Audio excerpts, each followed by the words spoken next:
à toutes et tous et bienvenue à une nouvelle bric à brac. Cette fois-ci, une petite vidéo qui vient d'une petite correction sur un détente GDR concernant 7 jeux. Rotting Christ. Pourquoi petite correction? C'est parce que lors de détente GDR dédié aux univers originaux, j'avais dit que Rotting Christ était un jeu Batro. Effectivement, c'est un jeu Batro, qui a été publié pour Battle Game, mais l'auteur principal, c'est Arthur. C'est une personne que j'ai eu le plaisir de jouer à Arles et de rencontrer à Octogone. Et c'était un bel plaisir, il ne faut pas le cacher. Et comme je me dis à moi-même qu'il fallait corriger parce qu'à chacun son honneur, les jeux il les mérite, je vais aussi profiter de cette vidéo pour vous présenter un petit peu les jeux. Que ça ne reste que quand même un jeu de niche que j'apprécie beaucoup. Je pense que j'avais dit déjà dans l'autre, dans les détentes GDR. Donc voilà, on y va. Rotting Christ, de quoi il parle? Déjà, bon, il y a deux petits bouquins. Dans l'original, je pense qu'il avait aussi un lot des médiateurs pour y jouer. J'avais acheté les bouquins plus tard, donc je ne sais pas, les médiateurs, c'est pas grave, ça peut jouer. Sans, mais je m'éparpille. De quoi on parle Rotting Christ? Déjà, pour commencer, Rotting Christ, c'est un jeu de rôle métal. Parce que pour ceux qui connaissent, Rotting Christ, c'est un groupe de black metal. Il aura des matices, mais je ne vais pas rentrer dans ça, des black metal grecs, avec un univers très particulier, justement, qu'il a repris les jeux. Et dans les jeux, on reprend les rôles des musiciens éveillés. Et presque toutes les actions, ils vont être résolues à travers la musique. Ça, forcément, pour ceux comme moi, qu'on aime la musique, qu'on aime le métal, c'est un plaisir, hein. C'est vraiment un péché mignon à pas s'en passer, quoi. Parce qu'il est vraiment super bien transcrit, la façon de les faire ça sur un tableau, sur une table de jeu, la façon dont on peut transcrire ça sans forcément connaître rien ni en solfège, parce que moi j'adore le métal, j'adore la musique, mais mes connaissances en solfège et mes connaissances en musique, même si je souhaiterais qu'elles soient pour le pousser, ils ne le sont pas. Voilà, on fait des choix dans la vie, malheureusement, on ne peut pas tout faire. Et ce jeu, il arrive à transmettre à ça, à prendre des éléments pour pouvoir faire avec la musique toutes ces actions. Tout il est basé sur, je ne vais pas dire la connerie, donc les tests ils sont basés d'abord sur bon, déjà, il y a deux tests, commençons par là. Il y a les duels en soi, c'est vraiment quand il y a un duel, des duels musicaux contre des autres groupes ennemis, etc. Ça joue tout le temps à travers la musique. Votre âme, c'est la musique, en gros, si on voulait dire comme ça, mais c'est presque poétique, donc ça me va.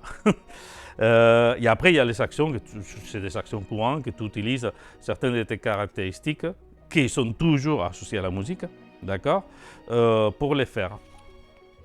Tes caractéristiques, ils sont toutes inspirées de, je vais les dire, d'une façon d'interpréter, et ça m'a vraiment plu.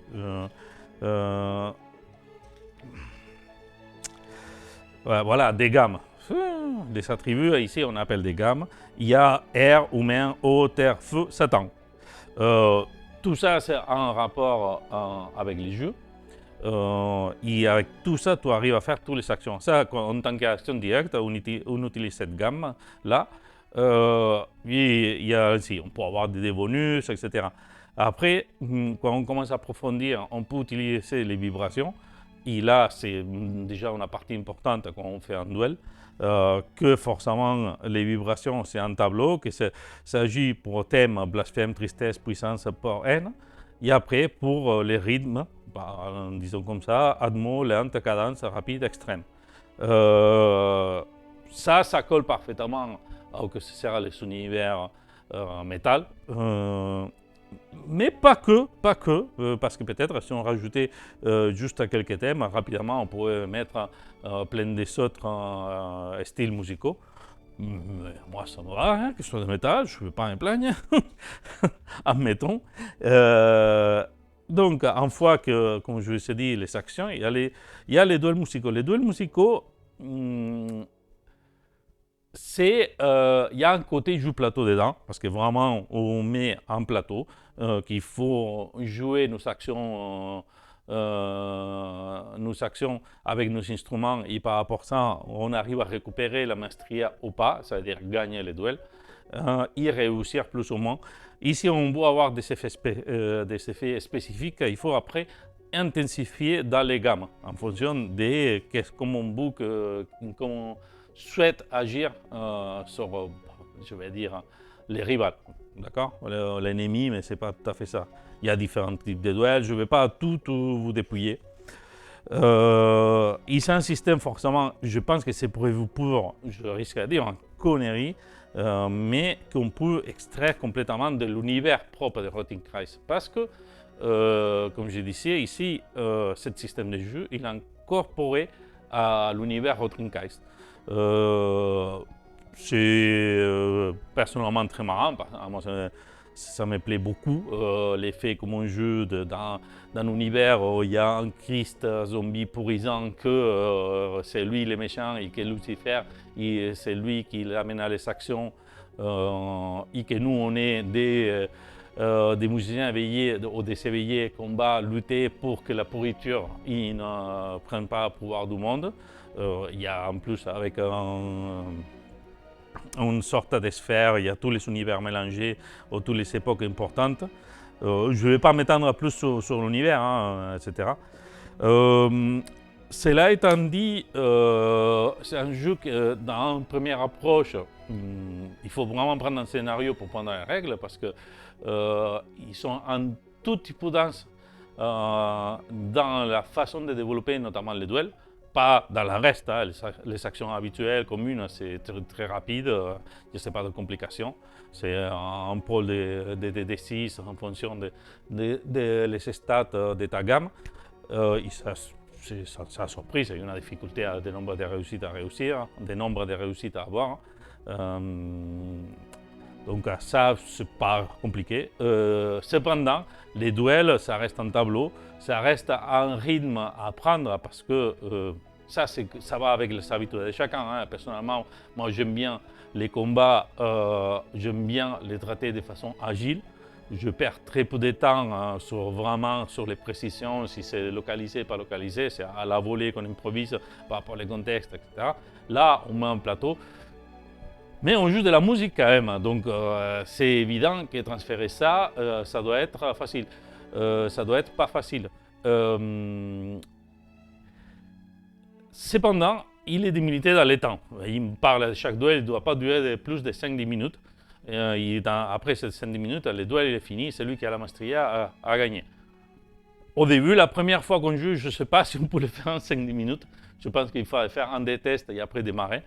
Mais je pense qu'une fois que ça tiré, si tu joues à la table, ils tiennent un peu la corde avec toi, ils ont envie de jouer avec cet style musical, ils sont vraiment mis dans l'ambiance, ça peut être assez fluide. Mais ça reste quand même un petit côté jeu de plateau. Donc pour accompagner, dedans il y a deux scénarios qui sont un scénario d'introduction qui est très correct, très intéressant et qui effectivement ça sert bien à mettre dans l'ambiance. Après il y a tous les soutiens nécessaires, etc. J'ai beaucoup aimé l'effet de mettre les Rotenkreis vraiment comme les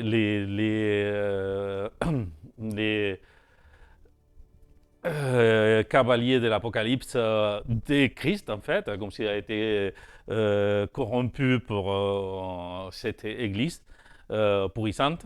C'est très marrant, je trouve, etc. Et j'ai beaucoup aimé ce geste. Et après, il y a une petite campagne assez épique, mais qui te donne de très bons... Moi, ça m'a donné de très bonnes vibrations. J'aimais. Surtout parce que, justement, en lisant, je me disais, est-ce qu'en campagne, on peut y aller si loin? Bon, je ne jouerai pas, je ne vais pas mentir, hein, je ne pense pas que je passerai un an de ma vie à jouer tous les week-ends à ça, parce qu'il aura son limite, il rentrera sur un peu de dynamique des jeux de plateau. Mais ça mérite les détours, clairement, clairement, clairement. Après, comme ça a été déjà dit, c'est un jeu de niche.